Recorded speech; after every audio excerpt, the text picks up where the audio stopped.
फूलों की महक से महकता हुआ कमरा बिल्कुल खामोश था, लेकिन उस खामोशी में अजीब सी बेचैनी छिपी थी। हर तरफ सुर्ख रोशनी, खुशबू और किसी जश्न की गवाही दे रही थी। मगर कमरे के कोने में बैठी नई नवेली दुल्हन माला की नजर बार बार दरवाजे की तरफ उठ रही थी। वो लाल और सुनहरे काम वाले लहंगे में बड़ी हसीन लग रही थी, लेकिन उस तस्वीर में खुशी का रंग कहीं दूर छूटा था। दरवाजा खुला और कमरे में रजत की मामा की बेटी दाखिल हुई। उसकी सांस फूली हुई थी, चेहरे पर घबराहट थी। भाभी, बुआ जी की तबीयत बहुत खराब हो गई है। भैया उन्हें अस्पताल ले गए हैं। माला की आंखों में एक लम्हे के लिए हैरत की झलक आई। फिर वो धीरे से बोली, क्या हुआ उन्हें?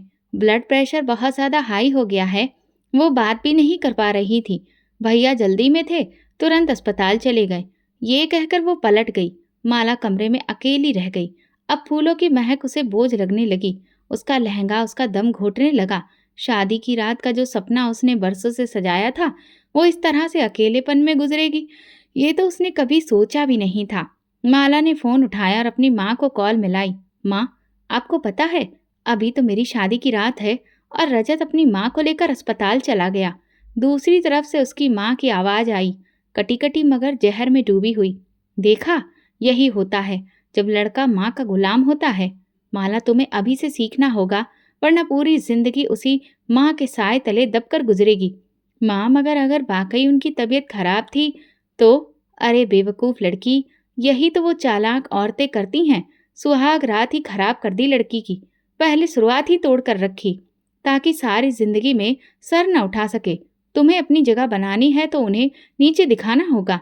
माला चुप हो गई। दिल तो चाहा कि कह दे माँ, शायद वाकई उनकी तबीयत खराब हो, मगर माँ की बातों का जहर धीरे धीरे दिल में उतरने लगा। वो सास को बस एक बीमार औरत नहीं, एक चालाक दुश्मन समझने लगी। एक ऐसा दुश्मन जिसकी मोहब्बत उसकी जिंदगी और उसके सपनों को निगलने के लिए तैयार हो। रात ढल गई। माला अकेली बिस्तर पर लेटी रही। कभी आंखें बंद करके रजत के सपनों में खो जाती, तो कभी अपनी माँ के शब्द याद करने लगती। सुबह होने को थी जब रजत वापस आया। उसके चेहरे पर थकान और फिक्र के आसार दिख रहे थे। माँ कैसी है? माला ने हल्की आवाज में पूछा। अब ठीक है, लेकिन डॉक्टर ने उन्हें आराम करने को कहा है और कुछ दिन के लिए बिल्कुल भी तनाव से दूर रखने को बोला है।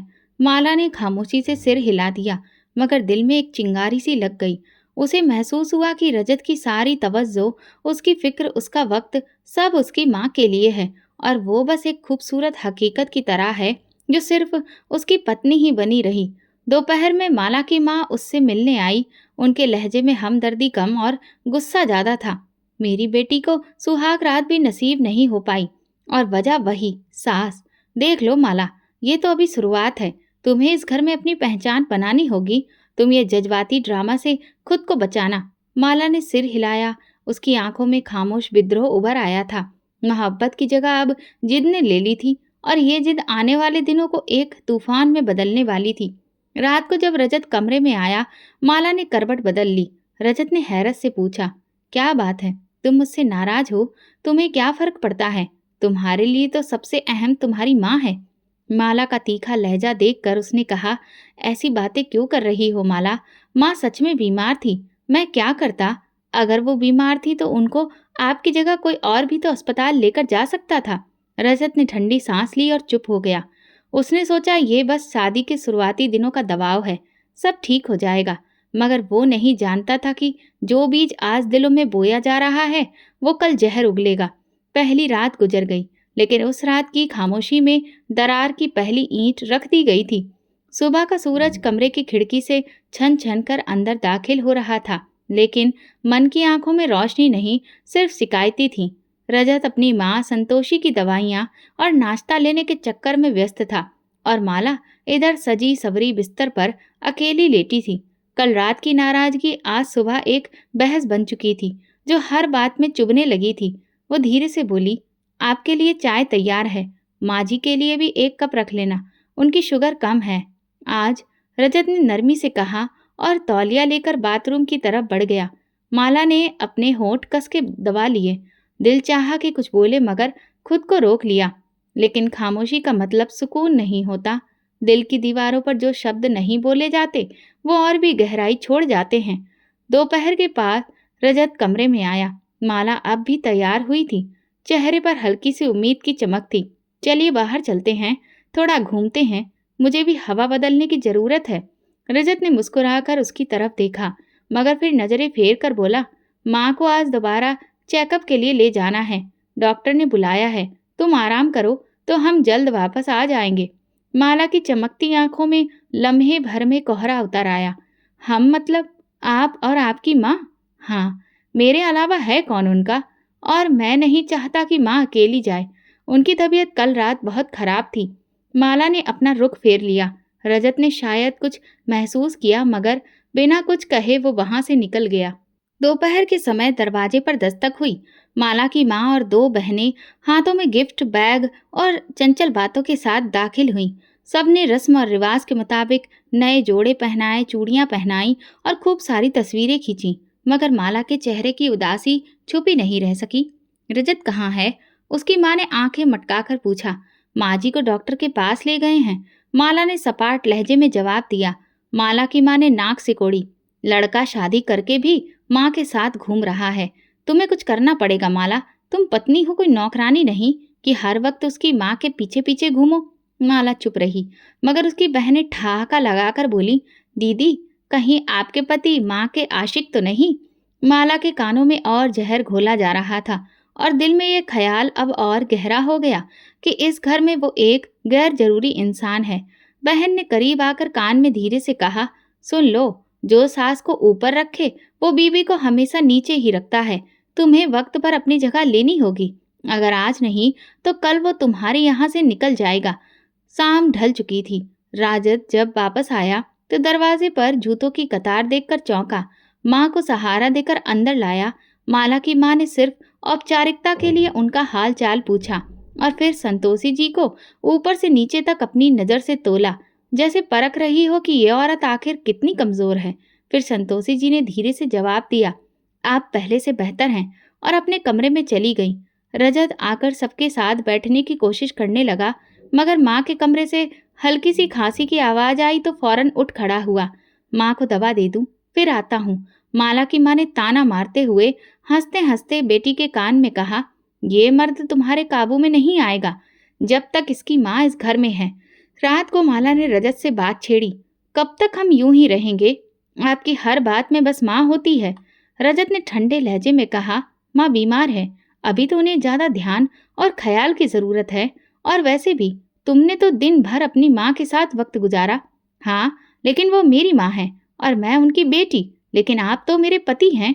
लेकिन आपको तो ये महसूस ही नहीं होता। रजत चुप रहा और कमरे में खामोशी छा गई। माला की आंखों में अब सिर्फ एक जिद थी। ये माँ बेटे का रिश्ता जो उसे नजरअंदाज कर रहा था, उसे तोड़कर ही दम लेगी। सुबह के धुंधलके में जब परिंदे चहचहाने लगे और घरों के किचन से हल्की आंच पर चाय के खौलने की आवाज आने लगी, तब संतोषी जी की आंख खुली। वो बिस्तर पर बैठकर धीरे से अपने पैरों को जमीन पर रखा। सर्दी की वजह से टाइल्स उनके वजूद में कांटे बनकर चुभ रहे थे। उन्हें अपनी शुगर का ख्याल था। नाश्ता वक्त पर नहीं मिले तो हाथ पांव कांपने लगते हैं। उन्होंने हल्की आवाज में माला को पुकारा, जो दूसरे कमरे में थी, लेकिन वहां से कोई जवाब नहीं आया। काफी देर गुजर गई। आखिरकार वो खुद उठकर किचन की तरफ गई। अलमारी में से बिस्किट का एक डिब्बा निकाला और पानी के गिलास से दो गोलियां निगल ली। दिल में माला के ठंडे रवैये पर एक चुपचाप टीस सी उठी। उधर माला के कमरे में टीना, उसकी छोटी बहन की हंसी की आवाज आ रही थी। वो आराम से कपड़े चुन रही थी और सोशल मीडिया पर नए नए वीडियो शेयर कर रही थी। दीदी, आप सच में अपनी सास के लिए सुबह सुबह नाश्ता तैयार करती हैं? टीना ने ठहाका लगाते हुए पूछा। कभी कभी, जब दिल करे। वैसे भी तो वो खुद ही कर लेती हैं। माला ने बड़े गुरूर से गर्दन उठाकर कहा। तो क्या हुआ अगर वो शुगर की मरीज हैं? आप कोई नर्स थोड़ी ना हैं। टीना की बात में जहर छुपा था। रजत निचली मंजिल से ऊपर आया तो दरवाजे से अपनी माँ को सहारा देते देखा। दिल घबरा गया। माँ, आपने नाश्ता नहीं किया क्या? क्या करती बेटा, तुम्हारी पत्नी व्यस्त थी, मैंने बिस्किट से गुजारा कर लिया। रजत ने माला को गुस्से से देखा, मगर वो टीना के साथ ऐसे व्यस्त थी जैसे कुछ सुना ही ना हो। उसके होठों पर मुस्कुराहट फैली रही, लेकिन अंदर एक तूफान उठ चुका था। दोपहर को जब मोहल्ले की औरतें जमा हुई तो माला ने चाय ऐसे अंदाज में पेश की जैसे वो एहसान कर रही हो। बातों बातों में एक औरत बोली, माला बेटा, शादी को अब तो साल भर होने को आया है, कोई खुशखबरी कब सुना रही हो? माला के चेहरे का रंग उड़ गया। किसी ने कहा, अरे तुम तो बहुत खूबसूरत हो, बस भगवान तुम्हें औलाद भी दे। तभी एक और बुढ़िया ने धीरे से कहा, पिछले हफ्ते वो गीता बता रही थी कि उसकी बहू उम्मीद से है, सुना है वो भी झूठी ही निकली। माला ने चाय का कप रख दिया और सीधा अपने कमरे में चली गई। टीना, जो अभी भी वहीं बैठी थी, उसके पीछे जाकर दरवाजा बंद किया। दीदी, ये औरतें तो सूली पर चढ़ा देती हैं। माला की आंखों में आंसू थे, मगर वो रोई नहीं। उसने शीशे में खुद को देखा और धीरे से कहा, सब मेरे खिलाफ हैं। उसी वक्त संतोषी जी अंदर आईं। माला ने तुरंत अपना पल्लू ठीक किया और सिर झुका लिया। बेटा, वो औरतें तो गंवार हैं, जलन से भरी हैं। उनकी बातों को दिल पर ना लो।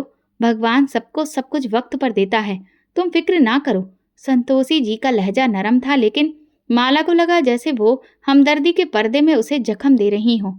अच्छा है माँ जी, मगर कुछ बातें इंसान के दिल में चुभ जाती हैं, और जब हर बात पर सवाल उठे तो बर्दाश्त करना मुश्किल हो जाता है।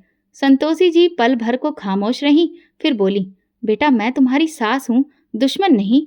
अगर तुम्हें कोई बात महसूस हो रही है तो तुम मुझे बता सकती हो। माला ने आंखें उठाकर उनकी तरफ देखा, लेकिन कुछ कहे बिना कमरे से बाहर निकल गई। संतोषी जी का दिल बैठ गया। वो जानती थी, अब वो वक्त नहीं रहा जब बहू माँ की तरह सास को अपना मानती थी। शाम को रजत वापस आया तो माला ने नाराज होकर कहा, अब मुझे सब लोग बांझ समझने लगे हैं और आपने कभी मेरा साथ नहीं दिया। रजत ने परेशान होकर उसके पास बैठते हुए कहा, मैं तुम्हारे साथ हूँ, मगर तुम खुद इतनी दूर रहती हो कि मुझे समझ नहीं आता कि कैसे तुम्हें संभालूं। संभालने की जरूरत ही नहीं, सिर्फ मेरी इज्जत करो। ये माँ के ताने, औरतों की बातें, ये सब खत्म होनी चाहिए। रजत चुप हो गया। उसके सामने माँ की बीमारी, पत्नी की शिकायतें और घर की कलह सब एक साथ खड़ी थी। रात के सन्नाटे में जब पूरा घर अंधेरे में डूबा था, माला अपनी आंखों में नींद की बजाय बेचैनी की चुभन लिए बिस्तर पर करवटें बदल रही थी। बाहर कहीं दूर से कुत्ते के भौंकने की आवाज आ रही थी और कमरे में हल्की रोशनी में रजत सुकून से सो रहा था। माला के दिल में एक नई तपिश पैदा हो रही थी। मन में मोहल्ले की औरतों की बातें गूंज रही थीं। पता नहीं ये लड़की किस नसीब से आई है, औलाद भी नहीं हुई और सास भी साल भर से बिस्तर पर ही पड़ी है। पता नहीं क्या माहौल होगा इनके घर का। माला ने धीरे से आंखें बंद की, मगर एक चेहरा बार बार सामने आता रहा।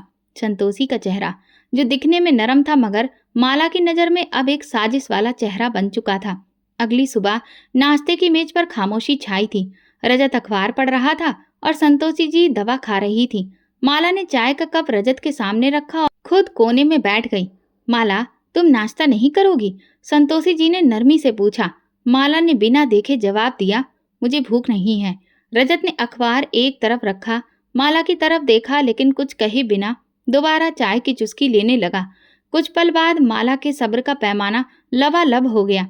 वो एकदम से बोली, रजत, मुझे तुमसे एक बात करनी है, लेकिन वादा करो कि तुम जज्बाती नहीं होगे। रजत ने सर हिलाया। कहो, क्या हुआ? तुम्हारी माँ मुझे कई तरह की बातें कहती हैं।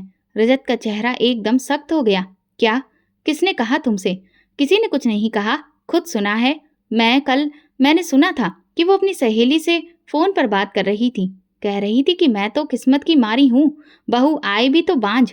रजत की सांस फूलने लगी। उसने गुस्से से कहा, माला, तुम जानती हो माँ ऐसी बात नहीं कह सकती। अगर तुम्हें मुझ पर यकीन नहीं है तो कोई बात नहीं, मगर हर रोज मुझे उन औरतों की बातें सुनाई पड़ती हैं, और अब तुम्हारी माँ की जहर भरी बातें भी। भला मैं कहाँ जाऊं? रजत ने मेज पर जोर से हाथ मारा। बस करो, बहुत हो गया। तुम्हारी हर बात में मेरी माँ को तुम क्यों घसीट लाती हो? वो बीमार है, वो तुमसे बड़ी हैं, उनकी इज्जत करो। माला की आंखें नम हो गईं, मगर वो चुप रही। उसके दिल में अब कोई दुख नहीं था, एक ठोस इरादा था। दिन गुजरते गए और माला ने अपनी खामोशी को एक हथियार बना लिया। एक दिन जब रजत ऑफिस गया था, संतोषी जी ने माला को आवाज दी, बेटा, मेरा ब्लड प्रेशर कम हो रहा है, जरा नमकीन लस्सी बना दो। माला ने दूर से जवाब दिया, अभी मैं व्यस्त हूँ, आप खुद बना लीजिए। संतोषी चुप रही। थोड़ी देर बाद जब माला किचन में आई तो देखा कि संतोषी जी ने खुद ही लस्सी बना ली थी और कांपते हाथों से गिलास उठा रही थी। एक लम्हे को माला के अंदर कुछ अजीब सा हुआ, मगर उसने इस एहसास को झटक दिया, बहुत ड्रामेबाजी आती है इन्हें।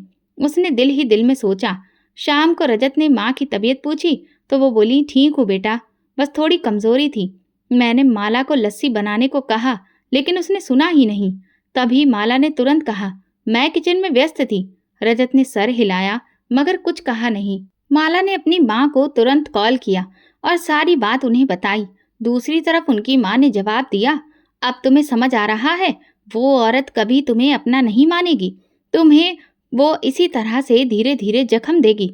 अब वक्त है बदला लेने का, मोहब्बत से नहीं, नफरत से। माला ने आईने में खुद को देखा। उसके चेहरे पर अब मासूमियत नहीं थी, आंखों में एक अनजानी रोशनी थी। संतोषी जी जो हर रोज भगवान से प्रार्थना करती थी, अब उनके मन में थकान और सवाल थे। शायद एक ही फरियाद थी कि बेटे की मोहब्बत सच है या फिर उसकी पत्नी की कहानी जीत जाएगी। और माला वो दिल से फैसला कर चुकी थी। बदगुमानी अब नफरत में बदल चुकी थी और वो उस नफरत को खामोशी से, चुपचाप लेकिन पूरी शिद्दत से समेटने लगी थी। संतोषी जी अब बड़ी बेचैन रहने लगी थी। रजत दफ्तर जा चुका था।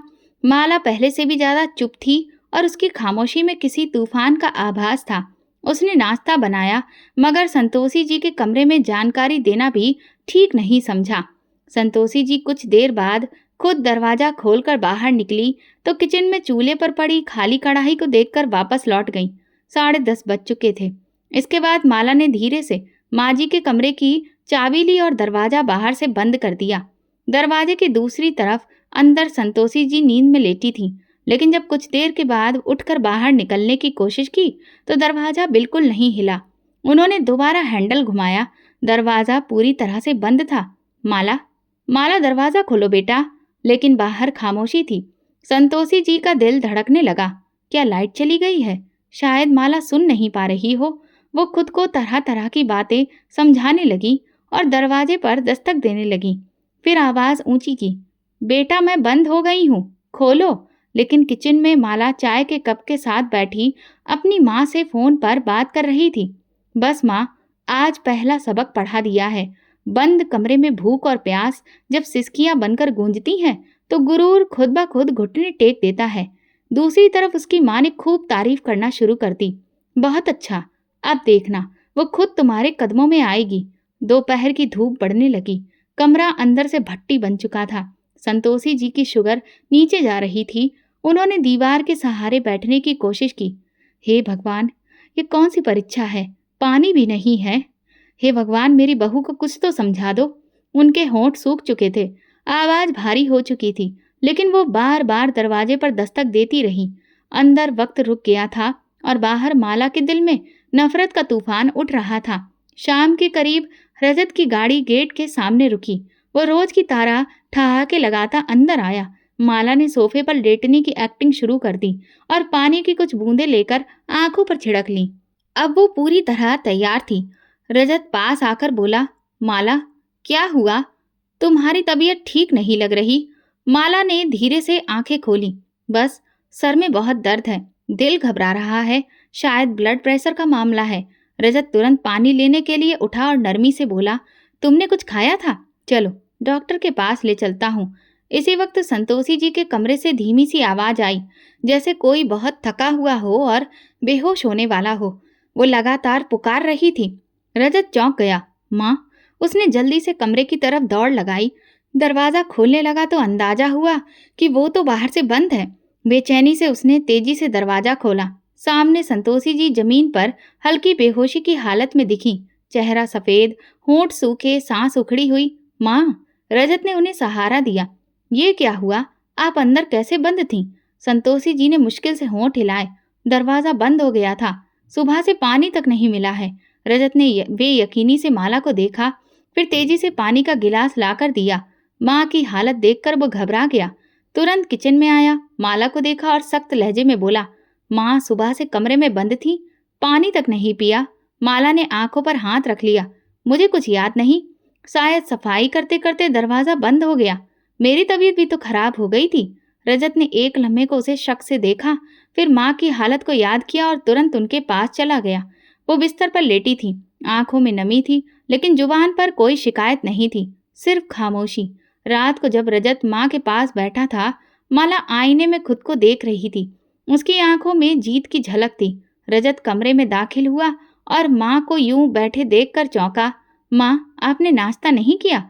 संतोषी जी ने धीरे से सिर हिलाया। बेटा, खुद ही कुछ बना लिया था। रजत ने सुकून की सांस ली और पलटने लगा जब संतोषी जी की जुबान से वो बात निकली जो दिल में कई दिनों से दबी थी। रजत, मुझे तुमसे एक बात करनी है।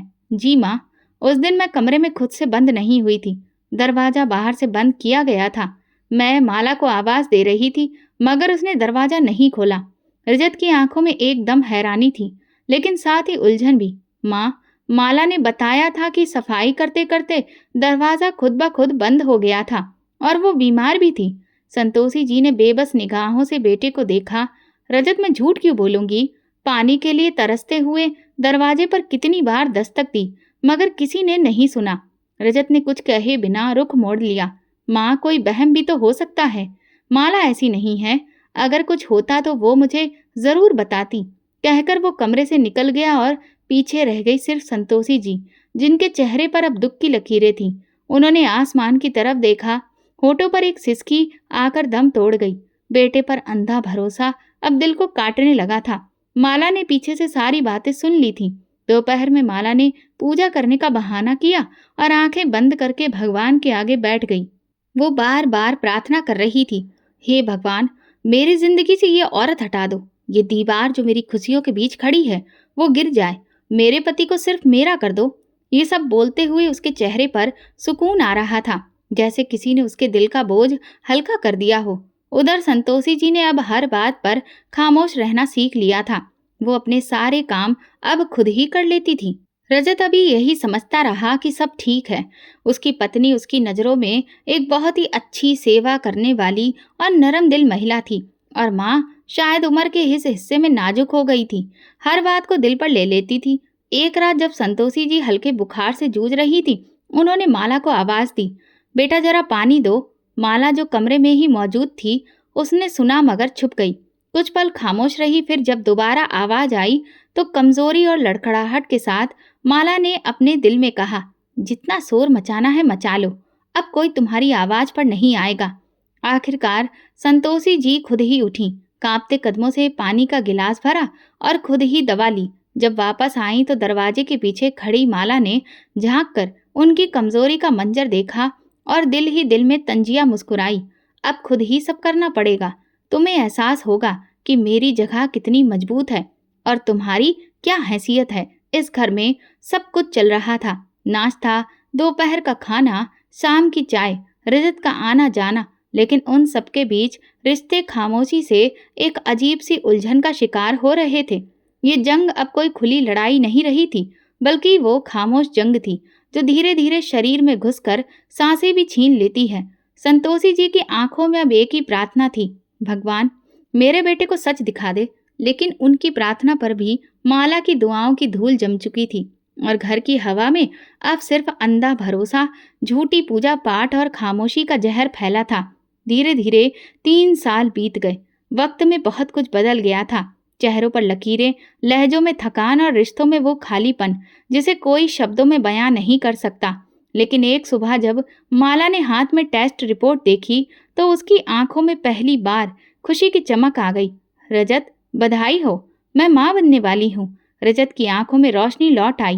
वो मुस्कुराया, माला के माथे पर हाथ फेरा और धीरे से बोला, भगवान ने हमारी प्रार्थना सुन ली। उसी शाम मिठाई का डिब्बा हाथ में लिए वो संतोषी जी के कमरे में दाखिल हुआ। माँ, माला उम्मीद से थी। उनकी आंखों से खुशी के आंसू झलक पड़े। मेरा पोता या पोती। वो बड़ी मुश्किल से खुद को संभाल सकी और बोली, अब जो भी हो, बस मेरी बरसों की दुआ आज भगवान ने सुन ली। माला ने दरवाजे की ओर से सब कुछ देखा। वो जानती थी कि संतोषी जी ये सब दिखावा कर रही हैं। वो दिल से और ज्यादा चिढ़ गई, क्योंकि वो चाहती थी कि ये खबर सिर्फ उसकी खुशी बने, उसका गर्व बने। लेकिन ये आंसू, ये प्रार्थना, ये मोहब्बतें सब भी सास की झोली में जा गिरी थी। अगले कुछ दिनों में रजत अब और भी ज्यादा माला का ख्याल रखने लगा था। फल, दवा, आराम, हर चीज का ख्याल रखा जा रहा था। लेकिन एक चीज माला को हर रोज अंदर से काटती थी, सैलरी का लिफाफा जो हर महीने रजत अपनी माँ के हाथ में रखता था। एक रात माला ने लहजा नरम रखते हुए बात छेड़ी। रजत, अब हम लोग भी माता पिता बनने वाले हैं, तो क्या ये ठीक नहीं है कि तुम अपनी सैलरी मेरे हाथ पर रखो? मैं बेहतर तरीके से बजट बना सकती हूँ, बच्चों का भी हिसाब रख सकूंगी। रजत ने मुस्कुराकर जवाब दिया, माला, माँ बरसों से जिम्मेदारी संभाल रही है, उनका अनुभव हमसे ज्यादा है, और वैसे भी वो सब कुछ तुम्हारे लिए तो संभाल रही हैं। माला के चेहरे पर वही पुरानी सख्ती लौट आई। क्या तुम्हें मुझ पर भरोसा नहीं? क्या मैं इतनी नालायक हूँ कि अपने घर के खर्चे ठीक से नहीं संभाल सकती? रजत ने पल भर सोचा, लेकिन फिर सुकून से बोला, ऐसी बात नहीं है, लेकिन जब तक माँ है, मैं उन्हें ये हक देना चाहता हूँ। माला ने वो रात खामोशी से गुजार दी, मगर अगली सुबह उसके मन में एक नई साजिश जन्म ले चुकी थी। उसने सास के कमरे में दाखिल होकर नरमी से कहा, माँ जी, आपके हाथों में वाकई में तरक्की है, इसीलिए रजत आपको अपनी कमाई देता है। मैं तो अभी कुछ भी नहीं हूँ, मुझ में कहाँ वो बात है। संतोषी जी ने बड़े ही आराम से उसका हाथ थामा। बेटी, तुम भी सीख जाओगी, ये सब तजुर्बे की बात है। माला मुस्कुराकर वापस पलटी, लेकिन दिल में एक फैसला कर चुकी थी।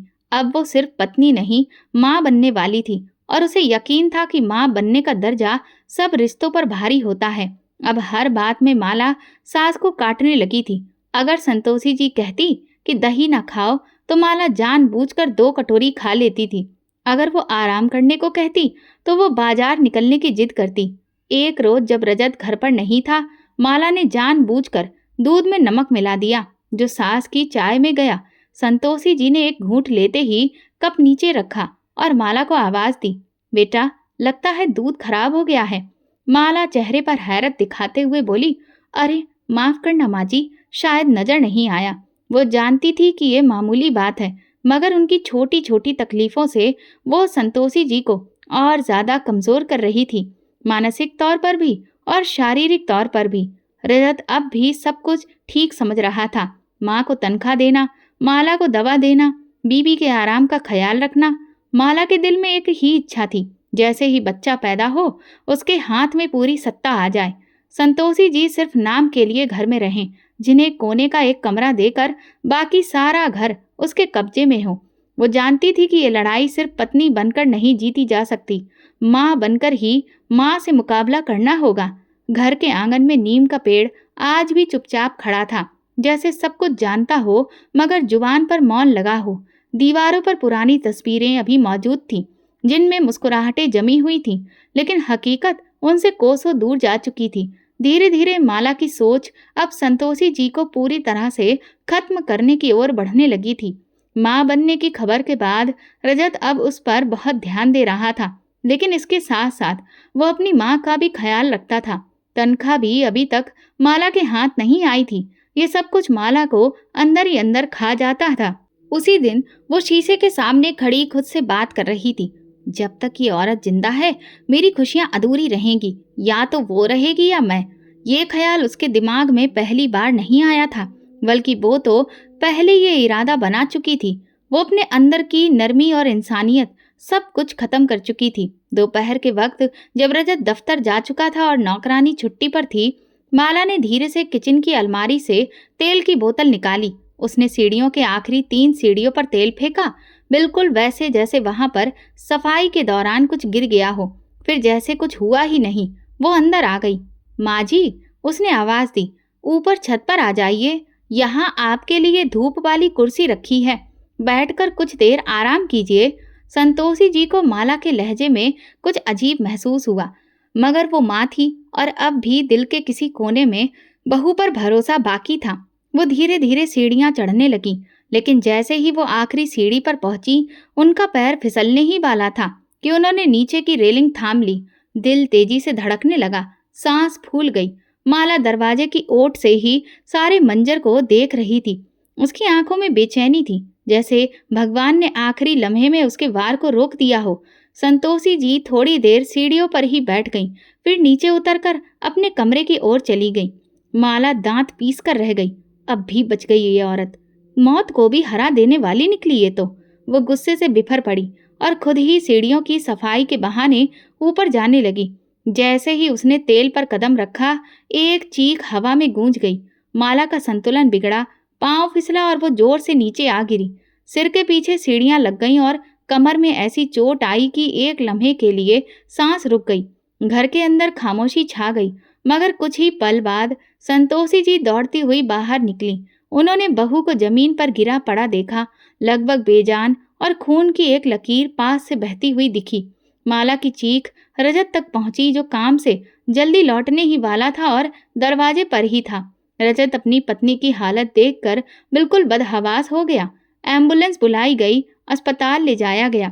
कई घंटे की मशक्कत के बाद डॉक्टर ने खामोशी से कहा, हमें अफसोस है, हम बच्चे को नहीं बचा सके। रजत की दुनिया जैसे थम गई। वो कुर्सी पर बैठ गया, दोनों हाथों से चेहरा ढक लिया।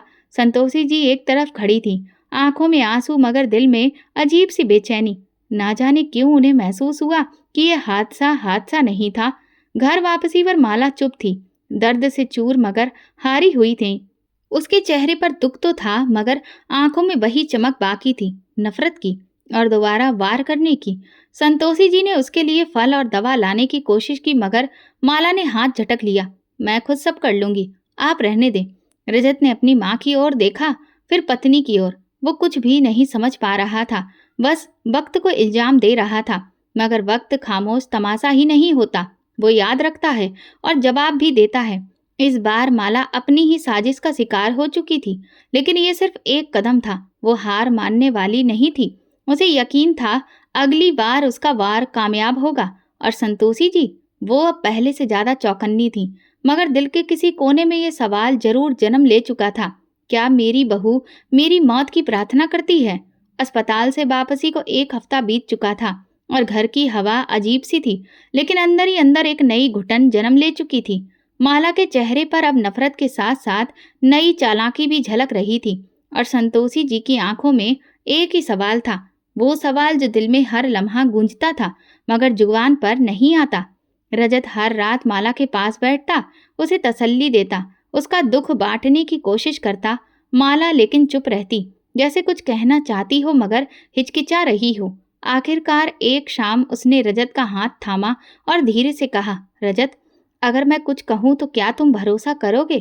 तो मैं अभी भी कुछ कहने से पहले सोचते हो, क्या तुम कमजोर हो, शारीरिक और मानसिक तौर पर? मगर कहो, क्या बात है? माला ने नम आंखों से चेहरा घुमाया। मैंने खुद सीढ़ियों पर तेल नहीं गिराया था। मुझे भरोसा है कि वो तेल किसी और ने जानबूझकर डाला था। रजत का दिल धड़कने लगा। किसी और ने? माला ने बेहद मासूम लहजे में कहा, मैं कैसे कहूँ, मगर वो जगह माजी के कमरे के बिल्कुल बाहर है और वही कह रही थी, ऊपर जाओ, धूप में बैठो। मुझे शक है रजत, शायद उन्होंने ही। ये सुनते ही रजत का दिल बैठने लगा। तुम ये क्या कह रही हो? माला रोने लगी। मैं इल्जाम नहीं लगा रही, सिर्फ अपना दर्द बांट रही हूँ। अगर वो मेरी माँ होती तो शायद ऐसा ना होता। मैं तो बस यही सोच रही हूँ, मेरे साथ ऐसा क्यों हुआ? रजत के दिल में एक बार फिर से द्वंद्व शुरू हो गया। वो जानता था कि उसकी माँ ऐसी नहीं है, मगर हालात और हादसा कुछ और ही दावा कर रहे थे। अगली सुबह वो सीढ़ियों की तरफ गया जहाँ हादसा हुआ था। सीढ़ियों के किनारे तेल के दाग अब भी लगे थे, जो सफाई के बावजूद पूरी तरह से हट नहीं सके थे। उसने दीवार का कोना देखा जहां से तेल फिसल कर नीचे तक आया था, ठीक उसी जगह जहां उसकी पत्नी गिरी थी। रजत अपनी माँ के कमरे में दाखिल हुआ और शक में पूछा, माँ, क्या आपने उस दिन सीढ़ियों पर सफाई की थी? संतोषी जी ने हैरत से उसे देखा। नहीं बेटा, सफाई तो तुम्हारी पत्नी करती है, तुम जानते हो। वो कह रही थी कि आपने उसे ऊपर भेजा था और उस वक्त वहां तेल पड़ा था। संतोषी जी का दिल धक्क से रह गया। रजत, तुम्हें मुझ पर शक है? तुम अपनी माँ पर इल्जाम लगा रहे हो? रजत ने नजर चुराते हुए कहा, मैं सिर्फ सच जानना चाहता हूँ माँ। मेरी पत्नी ने अपना बच्चा खोया है और सीढ़ियों पर तेल आपके कमरे के पास से गया है। संतोषी जी की आंखों में नमी उतर आई। बेटा, मैं तुम्हारी माँ हूँ। मेरी झोली में तुमने बचपन में सर रखा है। क्या तुम वाकई समझते हो कि मैं अपनी बहू और अपने आने वाले पोते को नुकसान पहुंचाऊंगी? रजत खड़ा रहा। वो चाहकर भी ना हाँ कर सका और ना इनकार कर सका। संतोषी जी ने दिल थाम कर कहा, अगर तुम्हें मुझ पर भरोसा नहीं है तो फिर मुझे अब यहाँ रहने की भी कोई ज़रूरत नहीं। रजत धीरे से पलटा और कमरे से बाहर निकल गया। उसके पीछे दरवाज़ा बंद हुआ और संतोषी जी के आंसू वहीं जमा हो गए। इस हादसे के बाद घर की हवा ठंडी पड़ गई। माला अब खामोश थी, मगर उसके चेहरे पर सुकून था। शायद उसने पहली बार किसी जंग में जीत हासिल की थी। वो हर रोज़ भगवान से प्रार्थना करती, मेरी हर रुकावट खत्म करो, मेरी हर साजिश को सफल कर दो। रजत माँ के कमरे में कम ही जाता था। संतोषी जी भी कुछ नहीं कहती थी। वो समझ गई थी कि उनके शब्द अब बेजान हैं। बेटे का दिल अब उनके लिए नहीं धड़कता था। उस पर अब किसी और की मिठास ने कब्जा कर लिया था।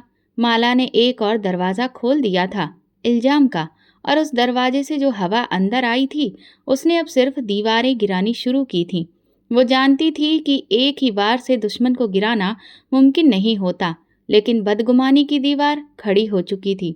अब बाकी हमले आसान हो गए थे और संतोषी जी, वो सिर्फ सब्र का दामन थामे किस्मत का खेल देख रही थीं, चुपचाप, बिना आवाज के। अकेली संतोषी जी हर दिन कोने में खामोश बैठकर गुजारती थी। ना किसी से शिकायत, ना किसी से शिकवा। उनकी आंखों में बरसों की थकान थी। बेटे की बेरुखी का दुख और बहू की चालाकी की गहराई साफ झलक रही थी। माला ने इस खामोशी को कमजोरी समझ लिया था। उसने दिल में ठान लिया था कि अब बड़ा कदम उठाने का वक्त आ गया है। अब संतोषी जी का साया भी वो बर्दाश्त नहीं करेगी। एक दिन रजत दफ्तर से जल्दी लौटा तो देखा माला रो रही थी। उसके हाथ में फटे कपड़े का टुकड़ा था और माथे पर मामूली खरोच। क्या हुआ माला? ये जख्म कैसे लगे? रजत परेशान हो गया। माला ने बस इतना कहा कि किचन में गैस खत्म हो गई। जब मैंने माँ जी से कहा तो उन्होंने मुझे धक्का दिया, मुझे फटे पुराने कपड़े पहनने के लिए दिए। ये कहकर वो फूट पड़ी। रजत का चेहरा गुस्से से लाल हो गया। बस बहुत हो गया, आज मैं फैसला करके रहूंगा। वो तेज कदमों से माँ के कमरे में दाखिल हुआ। संतोषी जी तकिए से लगकर बैठी थी। पूछताछ में वो गरज के बोला, आप इतना कैसे गिर सकती हैं माँ? मेरी पत्नी पर हाथ उठाया आपने? संतोषी जी ने चौंक कर बेटे की ओर देखा। रजत, होश में हो? मैंने कुछ नहीं किया। वो झूठ बोल रही है। झूठ? वो झूठ क्यों बोलेगी? रोज रोज यही शिकायतें, अब जख्म भी। ये सब इत्तेफाक है क्या? रजत का लहजा जहर से भरा हुआ था। संतोषी जी ने बहते आंसुओं को रोकने की कोशिश की। रजत बेटा, तुम ही तो मेरा सब कुछ थे। क्या इतना बदल गया? आज आपको फैसला करना होगा। या तो आप ये घर छोड़ दें या माला जाएगी। मैं अब ये जहर नहीं झेल सकता। संतोषी जी ने जैसे ही उसके शब्द सुने, वो धीरे से उठी और रजत के पास आई। लड़खड़ाती आवाज में बोली, तुमने उस औरत के कहने पर मेरा भरोसा तोड़ दिया। रजत ने मुंह फेर लिया। आप खुद ही देख रही हैं हालत आप कैसी है। और फिर वो लम्हा आ गया जिसकी किसी ने कल्पना भी नहीं की थी।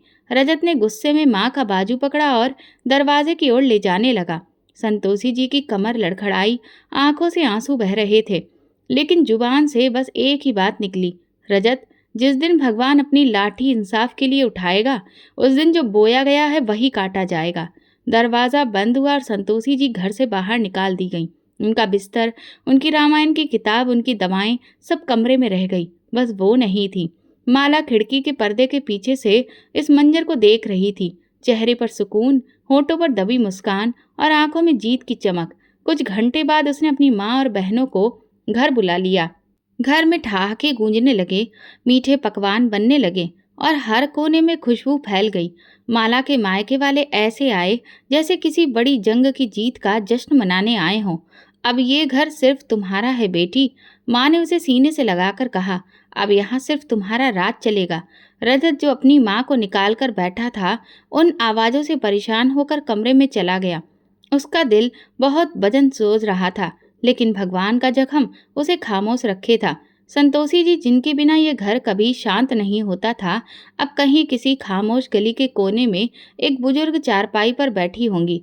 अब उनकी प्रार्थनाएं बद्दुआओं में बदल चुकी थीं और माला, उसे पता था कि एक माँ को घर से निकालना जीत नहीं, मगर अगर मकसद पूरा करना है तो कुर्बानी जरूर होती है।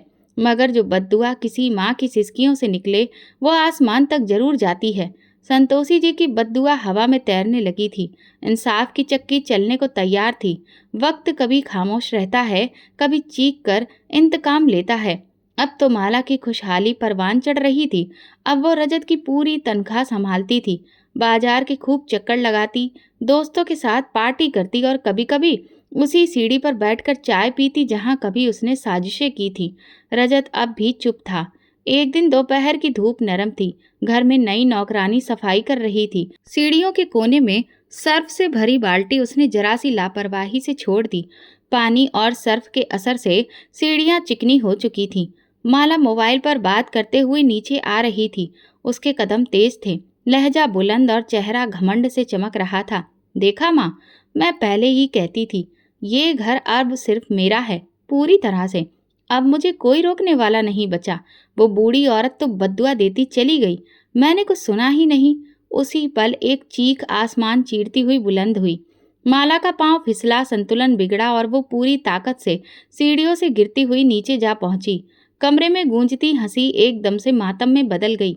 रजत दौड़ता हुआ बाहर निकला। माला जमीन पर बेसुध पड़ी थी। उसकी आंखें खुली थी मगर जुबान से कोई आवाज नहीं निकल रही थी। उसकी दोनों टांगें मुड़ चुकी थीं और चेहरा दर्द की शिद्दत से सफ़ेद पड़ चुका था। एम्बुलेंस, अस्पताल, एक के बाद एक टेस्ट और फिर डॉक्टर की वो बात जो हर दरवाज़ा बंद कर देती है। दोनों टांगों में बेहद पेचीदा फ्रैक्चर है। पूरे आराम की ज़रूरत है। माला के होश में आने पर उसे खुद पर यकीन नहीं हुआ। जो दिन भर घर में घूमती थी, अब बिस्तर पर बेजान पड़ी थी। रजत ने उसकी देखभाल के लिए एक नर्स रख ली थी। वो सब कुछ कर रहा था, मगर दिन ब दिन माला की शिकायतें बढ़ती गईं और रजत का सब्र घटता गया। अब माला न सिर्फ शारीरिक रूप से लाचार थी, बल्कि उसका अंदर का घमंड भी मर चुका था।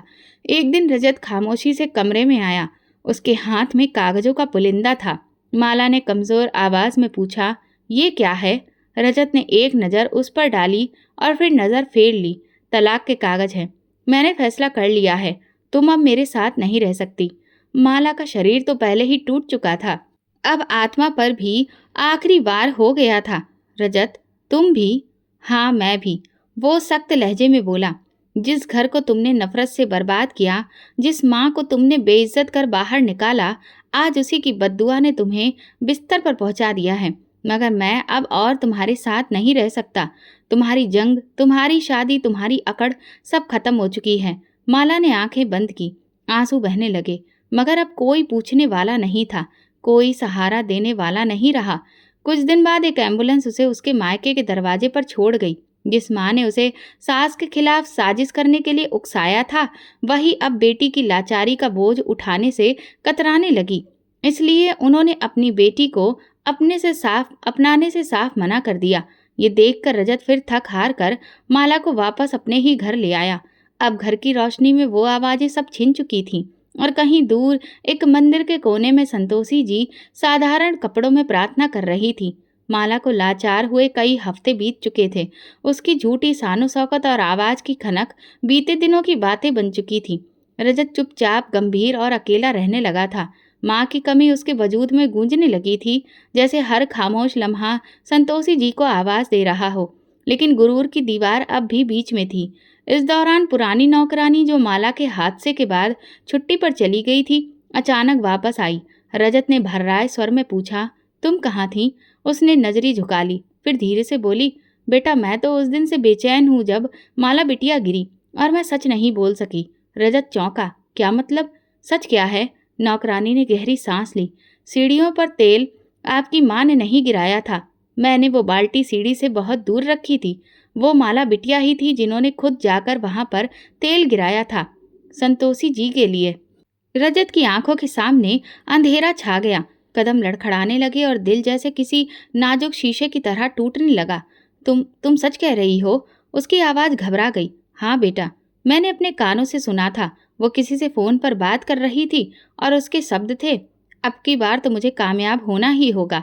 रजत की आंखों के सामने पिछले 3 सालों का हर पल किसी फिल्म की तरह दौड़ने लगा। माँ की खामोशी, बहू के इल्जाम, अपना शक और वो सारी बातें जब उसने अपनी माँ को घर से निकाला था। भगवान, मैंने अपनी माँ के साथ क्या किया? वो जमीन पर बैठ गया, दोनों हाथों से चेहरा छुपाकर रो पड़ा। नौकरानी खामोशी से दरवाजे से बाहर चली गई। रजत जैसे कि मलबे में दबा हुआ इंसान था जो सिर्फ प्रार्थना कर रहा था, मेरी माँ ठीक हो। मैं उनसे माफ़ी मांगना चाहता हूँ भगवान, सिर्फ एक बार मुझे उनसे मिला दो। वो अपनी माँ की तलाश में निकल पड़ा। रिश्तेदारों, मोहल्ले वालों, मंदिरों और ओल्ड एज होम्स तक उन्हें ढूंढता रहा। आखिरकार कई दिनों बाद उसे एक मंदिर में अपनी माँ दिख गई। उसकी सांसें जैसे रुक गईं। वो तेजी से वहां पहुंचा।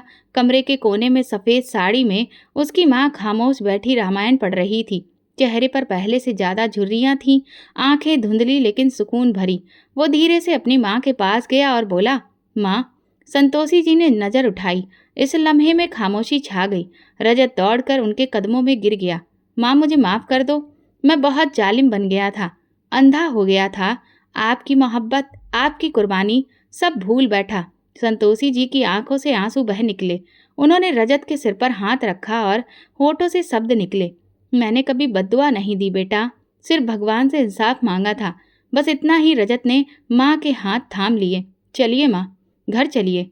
वो घर जिसकी दीवारें आपके बिना खामोश हैं, अब वहां पर सिर्फ आपकी मर्जी चलेगी। उस शाम संतोषी जी घर में वापस दाखिल हुई, जहां से उन्हें धक्के देकर निकाला गया था। घर की दीवारें जैसे शर्मिंदा थीं और हवा में खामोशी की माफी गूंज रही थी। माला कमरे में बेबस खामोश लेटी थी। जब संतोषी जी कमरे के दरवाजे पर पहुंची तो माला ने नजरें चुराईं।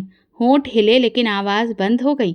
संतोषी जी ने सिर्फ एक नजर डाली, फिर पीछे मुड़ गईं। ना कोई ताना, ना शिकायत, सिर्फ सुकून से खामोशी। क्योंकि जिन्हें भगवान इज्जत देता है, उन्हें दूसरों को नीचा दिखाने की जरूरत नहीं होती। रजत ने अपनी माँ के कदमों को छुआ और उस रात घर की हवा में बरसों बाद एक सुकून उतर आया। अब ये घर पूरा हो चुका था और इंसाफ भी। ये कहानी हमें बताती है कि माँ बाप के साथ किया गया जुल्म कभी खाली नहीं जाता। उनकी दुआएं और बद्दुआएं आपकी किस्मत का रुख बदल सकती हैं। झूठ और साजिश आपको कुछ वक्त तक फायदा दिला सकती हैं, लेकिन अंजाम हमेशा सच्चाई और इंसाफ के ही हक में होता है। तो दोस्तों, अगर आपको हमारी कहानी पसंद आई तो कमेंट करके ज़रूर बताएं। वीडियो को लाइक करें और ज़्यादा से ज़्यादा शेयर करें। अगर आप चैनल पर नए हैं तो सब्सक्राइब जरूर करें और नोटिफिकेशन बेल दबाएं ताकि अगली अपडेट सबसे पहले आपको मिले। धन्यवाद।